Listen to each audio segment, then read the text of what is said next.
ಅನ್ವಯ ಹೆಂಗ್ ಪಟ್ಟಾನೋ ಈ ವರ್ಷ ನಮ್ ದನಿಗಳಿಗೆ ಪಟ್ಟ ಯಾರ ಇವನು? ಈ ಕಲ್ಲಾಪುರದಲ್ಲಿ ಈಶ್ವರ ಸ್ವಾಮಿ ಹುಲಿ ಮೇಲೆ ಸಂಚಾರ ಮಾಡ್ತಾ ಇರ್ತಾರೆ. ಆ ಹುಲಿಗಳಿಗೆ ನೀರು ಸಿಕ್ಕಿಲ್ಲ ಅಂದ್ರೆ ನಿಮ್ ಎಲ್ಲರೂ ರಕ್ತ ಬಿಡ್ತವೆ. ಅರ್ಥ ಆಯ್ತಾ? ಅಲ್ಲಿ ನೋಡೋಣ. ಅಲ್ಲೊಬ್ಬ ಬೆಕ್ರ ಸಿಕ್ತ, ಇಲ್ಲೊಬ್ಬ ಸಿಕ್ಲ, ಮುಂದೆ ಇನ್ಯಾರ ಸಿಕ್ತಾರ ಬರ್ರ ನೋಡೋಣ. ನಾನಿರ್ಬೇಕಾದ್ರೆ ನಿಮ್ಗೆ ಯಾಕೆ ಸಂಗೀತ ಭಯ?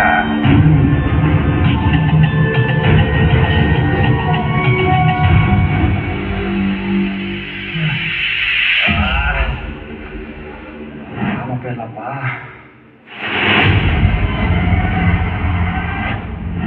ನನ್ನ ಗೊಂಬೆ ಇವತ್ತು ದಸರಾ